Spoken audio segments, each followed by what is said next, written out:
second race of the weekend for the Helm Motostar British Championship contenders after a dramatic confrontation yesterday in which Scott Deroo, number 95, took the title lead off number 6, Taz Taylor.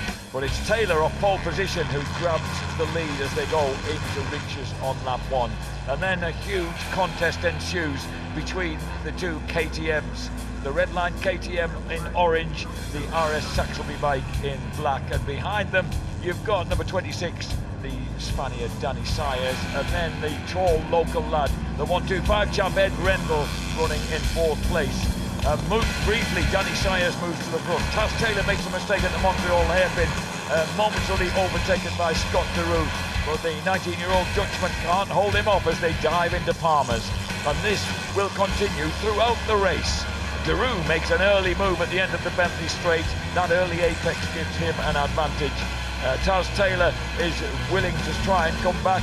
Instead of going for the left hand and cutting tight, he swoops round the outside as they drop in at the end of the back straight. Great move then by the 17-year-old from Mansfield.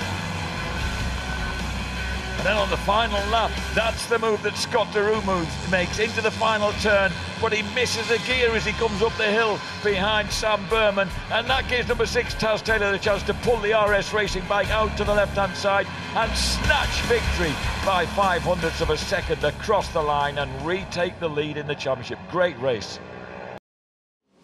The Pirelli National Superstock 1000 Championship, 14 laps here at the Snetterton 300 circuit, and the perfect start for number 34 Alistair Seeley, Taiko Suzuki. Into second place goes Jess Traylor for Colchester Kawasaki. Pushed back to third place is Jossie Elliott, and then Luke Quickly comes through into third ahead of that man, number 3, Hudson Kenner. But Kenner runs way wide as he tries to push further on. Traylor gets back in front of him. Seeley, meantime, coming under pressure from Elliott on the Morello Racing Kawasaki. Jossie takes the lead as they go around Corums, but then gets outpowered up the hill, and Seeley back in front of him on that Taiko BMW. The race will continue all the way between these two, with the younger of the two Ulstermen constantly trying to make a move on the man who has equalled the record number of race wins at the Northwest 200 recently. But Seeley keeps on pushing back to the front, and until the moment when this move is made on the final lap by number 10, Jossie Elliott, squeezes through in front of the Taiko BMW, and a bit of air grabbed under the front wheel by Seeley means he has to back off the throttle, and the Kawasaki absolutely slices across the line to beat him by 0.07 of a second. What a ride by Elliott and Morello Kawasaki.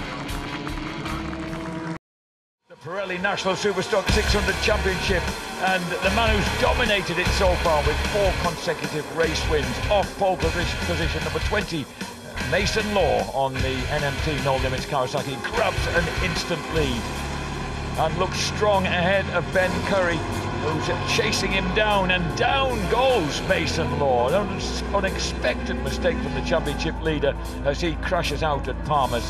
He's not the only one to go down there. This means that Ben Curry has the advantage, but not for long, because he's chased down by the Stouff Academy bike, number 40, Taron McKenzie. But the Craig Fitzpatrick prepared Pace-Days Yamaha, the yellow machine, is right there, racing neck and neck, elbow to elbow with McKenzie. The Australian versus the Scotsman. The Scotsman has the advantage as they go through Riches, but all the time he's liable to be a threat. He drops back, he comes back again with that elbows out move at the hairpin. But finally Ben Curry gets the better on the final lap of Taron McKenzie. Third place goes to Joe Francis after a terrific race to the line.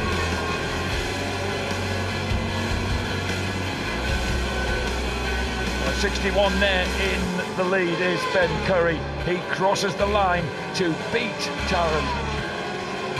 Taron McKenzie in second place behind Curry is thrilled with that.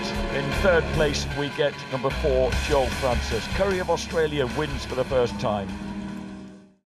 Well, those laps was always going to be a long way round here at Snetterton for these 390 KTMs, but what a brilliant fist they made of it from the outset. Cameron Fraser, number 66, who had a bad day yesterday, having come here in the championship lead, wanted desperately to do everything he could to reclaim that championship lead, but it was not to be, because from the outset he was challenged hard by number 25 Tom Strudwick, here seen in third place, but he only got better and better and better.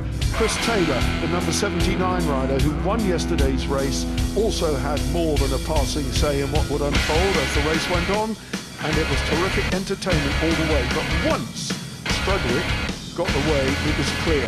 Number 12, James Nagy, was in there as well, making a fist of it.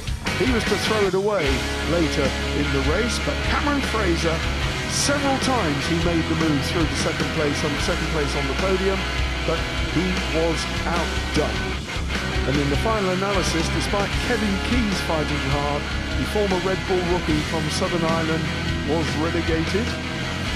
He could do no better in the final analysis than finish fourth, but it was a 5-second victory for young Tom Strudwick when they went over the line to receive the checkered flag. Brilliant entertainment to set up what is going to be a fantastic weekend here at Snetterton on a British Superbike Sunday. With Sean Hegarty, the reigning champion, playing catch-up from the back. There he is as he left the line. It was going to be a hard fight for him. But from the word go, the L&W's contractors, Kawasaki, Andy Peach and Charlie Richardson, grabbed the lead, the green and black bike. Stevens and Charlwood right behind them. And then Ben Holland, Lee Watson also going well. Steve Kershaw, Rob Wilson knew what they had to do, but the battle at the front between these two was absolutely electric, and it lasted for all 12 laps. Hegarty fought his way through, very quickly got past Holland and Watson, then set about going for the final place on the podium, and he did. Sean Hegarty and James Neave went past, only to retire with a mechanical problem, promoting Kershaw yet again to third place. So if they get any luck at all, it's bad luck. Kershaw then and Holland had that battle for the final podium place, and it was going to be nip and tuck all the way. Could Andy Peach hold on? Could Andy Peach hold on? Well, he did. Hand in the air, jubilation from them ahead of Stevens and Charlwood. Brilliant stuff. Final podium place for Holland and Watson. Great. Can't wait for Knockhill. Roll on Scotland.